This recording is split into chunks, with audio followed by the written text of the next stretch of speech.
Alright, fellow Kaijudo duelists, this is Chris here from Team Squeaky at Kaijudo Central, bringing you a deck tech. This is a deck that I've been playing with, having fun, and so I wanted to bring it to everybody and let you all share in the joy of this deck. And like I said, it's a lot of fun. I definitely have a blast with it when I'm playing it.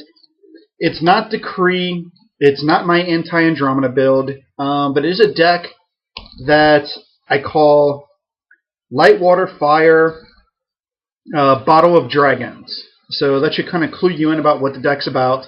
So the deck really is about cheating in your dragons early game, whether it's through Bottle of Wishes, Herald of Infernus, or Hammer Dragon Falburn, and just continuing to swarm and overwhelm your opponent to where they just kind of scoop and want to flip the table.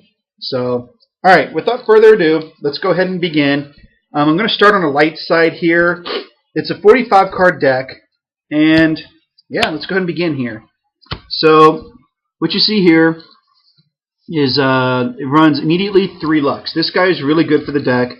Obviously, it helps you ramp your dragons into the field, right? Then the other thing it does is that it protects your dragons, because you can banish this versus banishing your dragon when your dragon's about to be banished. So, really enough said about him in particular. So we'll move on to the next set of cards. Alright, because we have Herald of Infernus inside this deck, we want to make sure that we can get Herald to be able to attack creatures, right? So, with that, I added in 2 Shulkanals. This guy's kind of a blast from the past, right? When this guy attacks, you get to tap one of your opponent's creatures. So, 2,000 power creature, 3-drop. Really enough said. He's a really good card, and I really like him in this deck for being able to do the things that he does. So, alright, to help out at Herald. Alright, next card. I know there's going to be a little bit of yelling and screaming at me here, but it's a personal choice, and yes, I know the other choice that you can make. But, I went this way, and you can go the other way, and we'll talk about that here in a second. I'm playing, at the 4-drop, 3 Canyon Skimmers. Yes, I realize this should probably be Star Lantern. Don't get me wrong, if you want to play Star Lantern, play Star Lantern. I chose this guy here because of his tapping ability when he comes into play, right? He's a 4-drop, 3,000 power, blocker skirmisher, and he has the ability with lock on when this creature enters the battle zone, tap target enemy creature, right? He's another way to sit there and immediately feed Herald to be able to attack something, okay? You can go the route of Star Lantern if you want to. You can replace these with Star Lantern. It's really up to you. This was just my personal preference and a personal choice. I realize I'm going to see in the comments, or you just should be Star Lantern right off the bat. You shouldn't even play that card. Not always. Cards have, uses. This isn't a bad card. It's not a great card, but it's not a bad card either, and it fits what the deck wants to do. Alright, next. Everybody's favorite light dragon, or at least I think everybody's favorite light dragon. There should be. Alright. We have in his deck 3 Lyra, the Blazing Sun. Alright. Double Breaker, 6,000 power, 6-drop, Solar Flare. When this creature enters the battle zone, tap target enemy creature. That creature doesn't untap at the start of your opponent's next turn. So, feeding into the Herald, being able to sit there and cheat things in if I need to slow down a deck against me, that's what this gives me the ability to take and do. And it also feeds another creature in my deck. Alright. Really strong card, too, by the way. Last but not least, on the light side, I play 3 Stormspark Blasts. It's a way to sit there and slow down the aggro against me, keep things tapped, right? And then the other thing is that it feeds, once again, one of my other creatures as well. So not just Herald, but other creatures. Alright, so let's move into the water section of the deck here. At the 3-drop, everybody's favorite water card, Logo Scan. Alright, plain and simple. Trying to draw, trying to get to your stuff, feed your hand. Plain and simple there. Next piece here is 2 Crystal Memories. It gives me the ability to take and search my deck for whatever I need. Perfect tutor, right?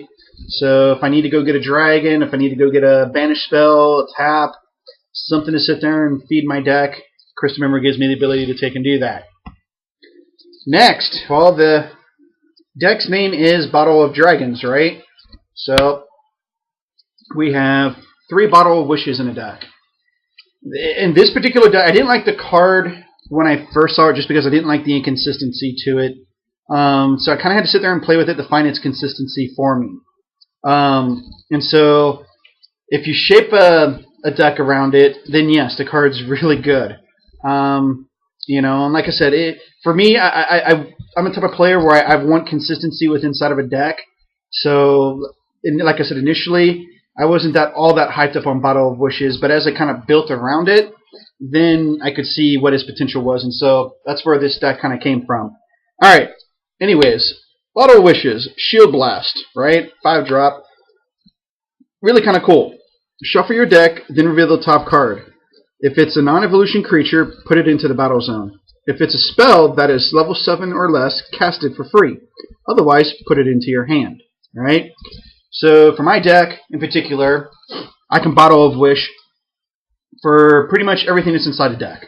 If I play this, something's getting played. All right? So I can bring in other dragons. I can bring in draw spells. I can bring in blockers. Pretty much whatever's inside his deck is coming out of this.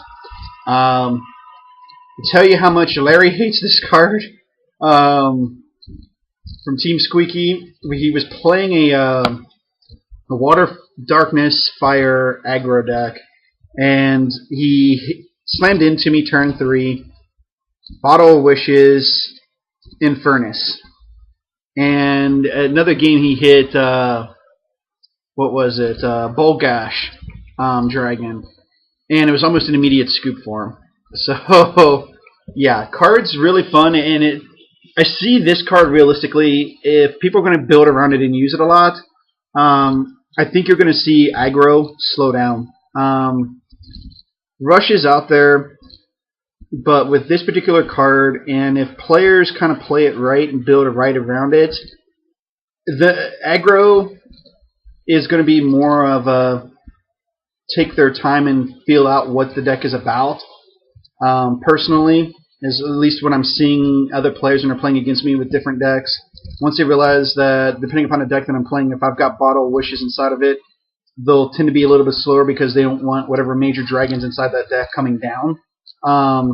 And for a Rush deck or an aggro deck, them slamming into this and then popping out an Infernus, if they don't have anything on the field, they're pretty much toast at that particular point. So if they don't have enough in the field, they could have, obviously they need at least 2 creatures. You know, 2 creatures within one turn. What Infernus is going to wipe that out on his swing. If they got 3 creatures, well, they may survive a little bit, but it's not going to really be a good day for them in particular. So, alright. Next set of cards. I wanted more draw power. Kind of thought between this and Spy Mission. But I went with Trial and Error. It's a new card out of DSI. It's a 5-drop versus Spy Mission's 4-drop. But the difference between the two, Spy Mission gives you 2 cards. This gives you 3 cards, and you have to discard a card. So it allows you to filter through your deck a little bit more and dive a little bit deeper. That's why I chose it.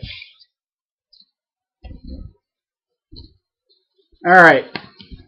Next, with the 8-drop. Like I talked about with the tap ability of the deck, right? I apologize for the glare. I'm kind of noticing here bits and pieces. It's Soul of the Frozen Waste. So I decided to play 2 of this and 1 of the next card. You can maybe go back and forth based upon your personal preference. But with all the tapping in that I have, this guy tends to fit the bill of the deck pretty well. New card from DSI, obviously. 8-drop, Double Breaker. Arctic Winds. When this creature is tapped, enemy creatures don't untap during the start of your opponent's turn, right? So if I've got this, they hit a Storm Spark Blast, or I get to play a Storm Spark Blast behind it, and I can swing in or whatever. I'm just going to lock down the field at that particular point. So he becomes an issue for, you know, the different aggro mid-range rush decks that are out there. And really against other control decks, he can create a field where your opponent doesn't want to sit there and see it, or you don't want to really sit there and see it, because you know that when you swing, this guy's just going to swing right after it. So you've got to bounce it, get rid of it, do something, right? So he requires being solutioned. So that's why I went with 2 with him. Like I said, you could go with 2 of him or 1 of him and go one or 2 of this particular guy. Water Spout Gargoyle. He's balanced for my deck. Like I said, you could go 1 Issel and 2 of this guy, or back and forth. I decided to go with 1 water spot Gargoyle. 8 drop, 5,000 power. Everybody knows his creature. He comes into play. He bounces 2 creatures back to their owner's hand. So if you really wanted to, you could play him, bounce your opponent's creature, and bounce this guy back. Really, I know Andromeda is being used a lot, and so one of my tricks with Andromeda decks right now is if they have Andromeda, I'll usually try to sit there and force them to have to play it a second time. Everybody's like, well, I'm sure thinking in their minds, well, why do you want to give them 2 more shields? Well, it's not that. I'm forcing them to sit there and deck themselves at that particular point. This guy does a really good job with that because I can keep bouncing Andromeda and bounce him back. It forces them to have to be able to discard my hand or make me be able to discard this guy. Otherwise, I'm just going to keep making them drop 2 shields and forcing them to deck themselves. So it's a really cool idea, cool trick I've been using, and my opponents have hated it that have played Andromeda. Like I said, I'm not showing you anti-Andromeda, but I'm showing you a little trick. So, alright. Anyways, on to fire, right? So I've talked about this guy enough. Now let's show him. So let's start the fire side. I have 3 Herald of Infernus. This guy's brand new from DSI. 5 drop. Whenever this creature wins a battle, you may put a dragon, a non-evolution dragon from your hand into the battle zone, right? So it allows you to cheat your bigger dragons into play. Next, because I do play a lot of armored dragons, I still put in 2 hyperspeed dragons because this guy is able to sit there and give all my armored dragons fast attack. So, alright. I do have some red removal here. I do run 3 Tornado Flames, specifically to deal with aggro and Gill of Flame. So, alright. Next, I run 2 Bolgash Dragon, right? This guy is the anti-blocker card. So, when he attacks, you get to banish a blocker. Well, the Granger they thought they had, yep, they no longer have when this guy swings. So, alright.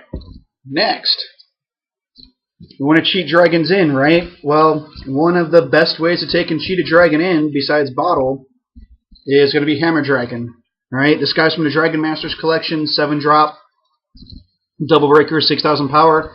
When this guy attacks, reveal the top card of your library. If it's non-evolution dragon, put it into the battle zone. Otherwise, put it at the bottom of your deck. I don't know how many times I've flipped this guy over, and either I get another Hammer Dragon, or I've gotten another card in the deck, and the player just scoops it at a particular point. So, really, really, really good with this deck in particular. Alright, next, playing 2 Spellbane Dragons out of this.